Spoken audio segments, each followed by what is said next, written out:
Hey everybody, Eric here, and welcome to part one of how I recreated Bohemian Rhapsody. I'm going to do it in two parts. The first one, this one being the audio side of it, the recording and the mixing, and then part two will be the visual effects and the editing. And let's jump into Pro Tools and check out my session here. First things first is the amount of vocal tracks on this, as you know, is quite a lot.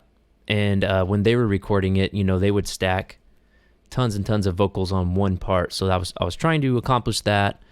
So let's just hear a little bit of what I got here at the beginning. Is this the real life?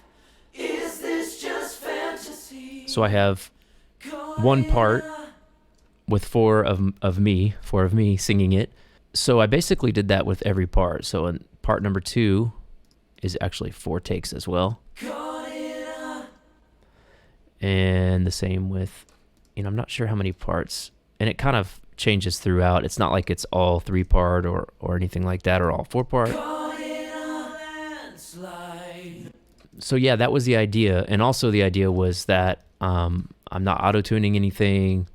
Number one, that didn't exist back then. And number two, when you're stacking vocals, it's all the little imperfections, even in pitch, that really make it sound wider and more like a choir sound or whatever you're going for. But if they were all to be perfectly in tune, it would just sound weird, in my opinion.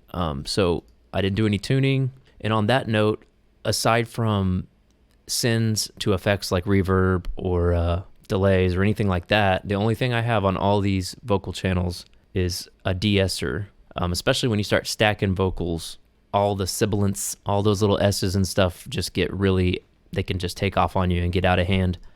So this is to try and tame all of that as to not be harsh sounding. But I recorded the vocals. I use Universal Audio Apollo stuff, and I can actually track through compressors and plugins like that on the way in and get the sound that I really want into Pro Tools, so that there's really not a ton for me to do on the back end when I'm mixing. So let's see. These are all being sent to... I've got a plate, a long verb, and these are being automated throughout, so sometimes they're not very loud, and sometimes they're probably not in at all. I've got one called Voc Thick, which is just going to be like not a chorus, but just a thickening, almost like a doubling, although I do have a doubler. I say a doubler, I'm using the Cooper Time Cube, which is just kind of getting you a little more spread on the sound there. It's, I think it's, how many milliseconds? 30 on the left and 40 on the right. And then I have a Lexicon 224 for a long reverb, and the same, a 224 for a short plate, I believe. Caught in a landslide, no escape from reality. And then all those vocals are going to a vocal bus, where I have this Soothe plugin where I'm also trying to deal with some of these S's, and I'm trying to get rid of that as much as I can, but still have it be clear and present. And then I have it going through the EQ on a 1073, and I think that's about it on the vocal front as far as what I'm doing on the mixing. So really not a lot. Again, I was trying to get the sound I wanted going into Pro Tools. So let's play some of this crazy middle part. Maybe we can just solo the vocals. A little silhouette of a man. Scaramouche, will you do the fandango? Thunderbolts of lightning, very, very frightening me. Galileo. All this green is vocal tracks. But I'm just a poor boy, nobody loves me. He's just a poor boy from a poor family, sparing his life from his monstrosity. You can hear the reverb trail there, and you can hear the doubling effect. I really wanted it to sound wide.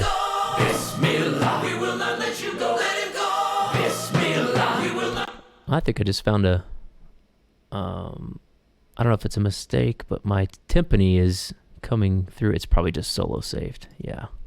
Easy come, easy go, will you let me go? Bismillah, no, we will not let you go, let him go. So a thing I did here is I actually recorded, I have a track called Let Him Go.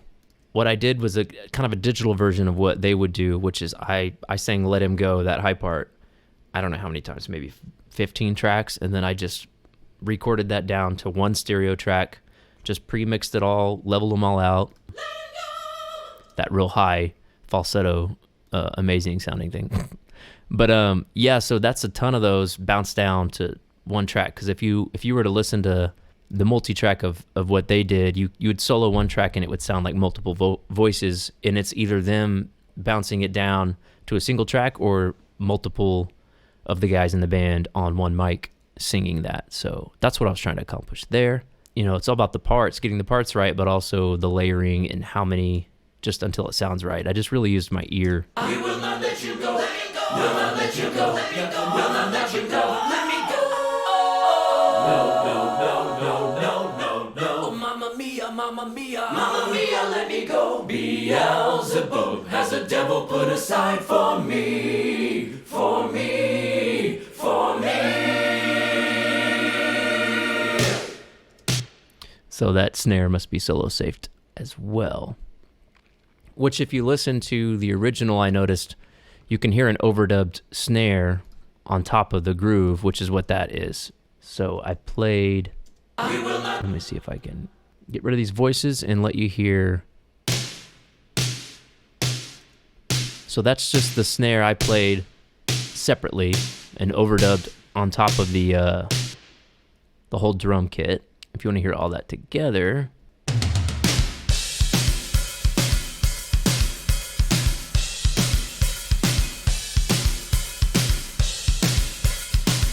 And I'll take out the doubled or the overdubbed.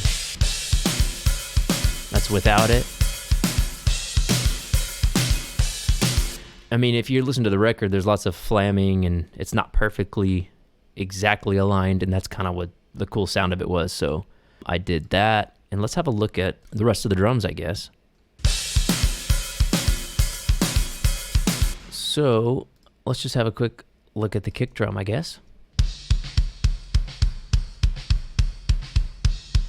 Let me expand this down a little bit. So I got some EQ going on. Well, first I have a kick, and then I have a little bit of a trigger going, which I'm using, I think, a lot of a room, adding a lot of like an overhead sound just to get more of a... I had a really good direct sound, I felt, after some EQing. Let's check that out. That's with the EQ.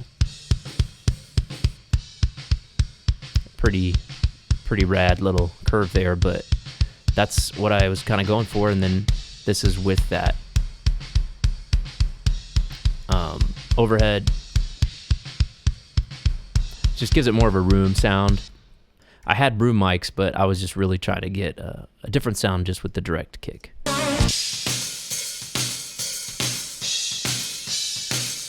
So I have snare top. I actually have two snare tops, you'll see, and it's the same track, but I'm doing this inverted phase canceling on just the high end to try to get rid of some bleed.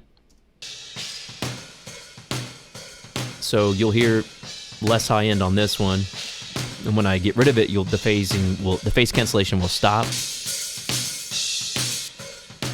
which is a pretty cool trick that maybe I should do a different video on. There's lots of videos, I'm sure, on YouTube of people doing that.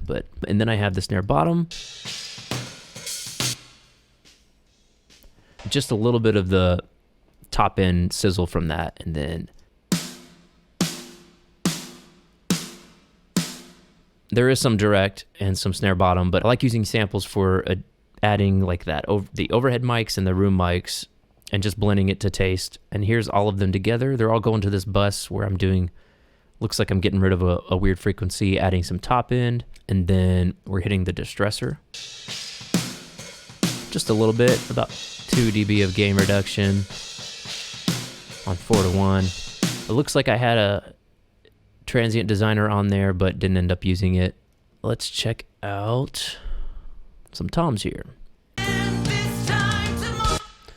Let's just hear the toms alone. So you'll see, kind of standard practice for me is to remove anything that's not a tom hit, and then I can really adjust the tails to either kind of get out of the way of a cymbal if I need. And then I actually have these toms going to a decapitator, just adding a little bit of harmonic distortion. And then I think there's some tom verb. That's without. So it's the Abbey Road Chambers drum room plugin, and it's at negative 18 dB, so it's tucked under there, but that's adding a little bit. So again, really, I got the sound I wanted when I recorded. There's not any plugins on any of these toms, except, well, not except, there's no plugins on the toms. Just trimmed out everything that's not a hit, and then I'm sending them to parallel compression as well. So I tend to send like kick, snare, toms. I don't think I send overheads or anything like that. No, I don't. To the parallel compression. And then I blend in the parallel compression channel to taste. Again, it's at like negative 6 dB. Let's move on to overheads.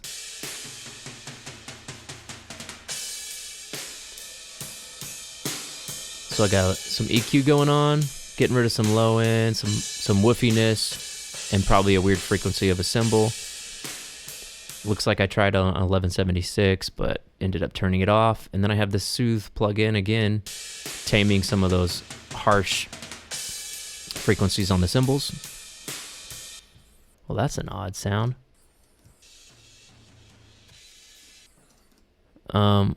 Yeah, I don't know what's going on with that. That's obviously not how it sounded when I bounced the mix down. Maybe it's something going on with that plugin, but a little bit of room blended in, rolling off. Let's hear it. Let's just hear the room mics.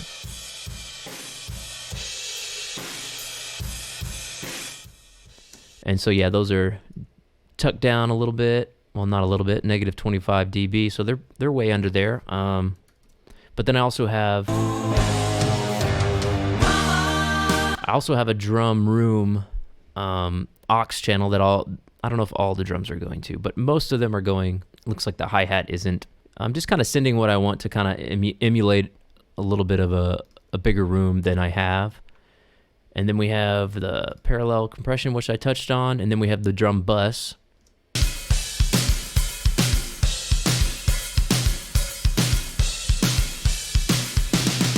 So I got a 1073 and then the 33609. It's without. So that's really brightening. It is getting louder, of course. And then we have compression. Just kissing the top end of that snare. Not the top end, but as far as volume. I don't want it engaged the entire time. Although this does add a fair amount of color, I feel. But this is kind of my go-to bus compressor at the moment. I think that pretty much covers the drums. Let's have a look at the bass here. And this was I believe my P bass, which is a Squier. Actually, it's a super cheap old bass I've had forever. And I just used my Axe-FX 3 to try and dial in a little bit of a vintage tone. And then I have this MV2 kind of leveling out some of the top end to kind of keep it a consistent volume throughout, or at least where I don't want some of the notes to be disappearing, so that really helps with that. And again, I got the sound I wanted when I recorded. There's no EQ or anything on it. I'm just doing a little bit of leveling of the loudest sounds with this MV2. And that's pretty much it on the bass. Now let's take a look at, looks like I have some effects and reverse cymbals and stuff. That's not super interesting. Let's check out the guitars here.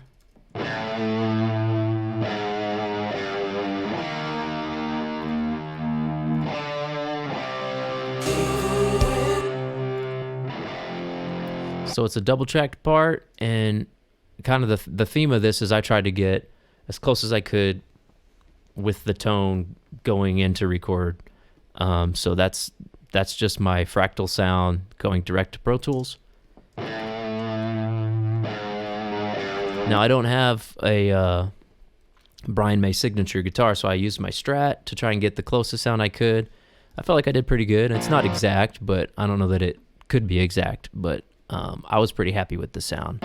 Definitely mid-rangey, trying to get that his classic sound. And here's the solo bit. Now on some of these, looks like I do have some EQ going on. Just rolling off some low end, and looks like adding some a little bit of mid-range around 900 upper mids. So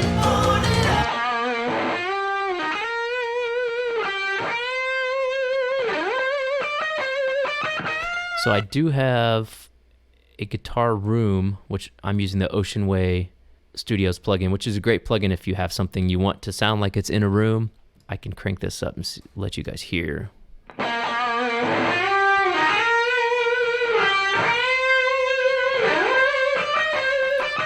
And then I just have that tucked down under at where I felt was a nice volume.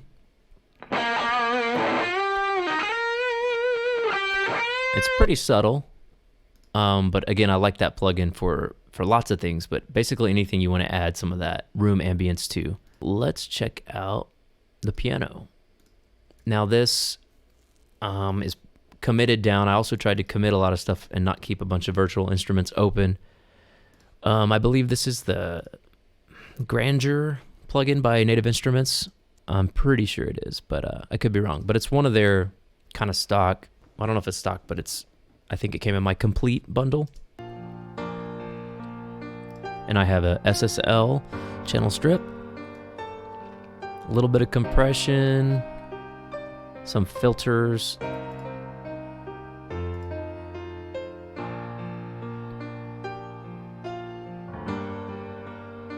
and I'm boosting some top end.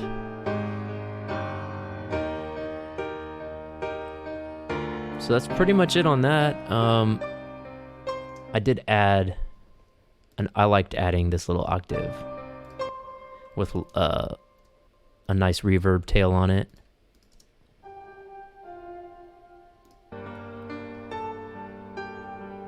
Just gave it a nice little texture. I got a Lexicon 480L on there, and that pretty much covers all the instruments and vocals. There's only, key-wise, there's only the piano on that, and then I see these guitar harmonies, that's what I call them, here. Let's check those out. This part took a while to really figure out what all the parts should be.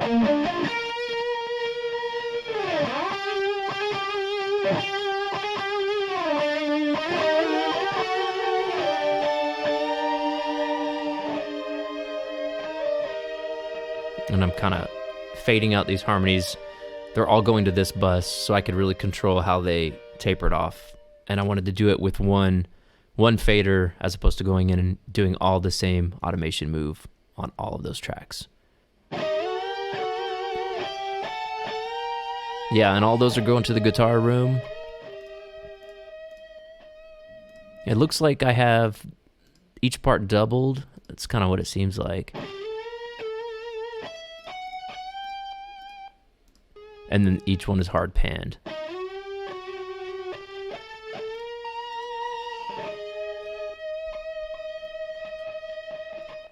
Well, I think that about covers everything in the audio side of it. If you guys have any questions, let me know in the comments. And I can't wait to dive into part 2, which is going to be how I filmed, did all the visual effects, and the final edit, and compiled all of this together for the final result. So thank you all for watching. I hope you'd enjoyed it, and I will see you on the next one.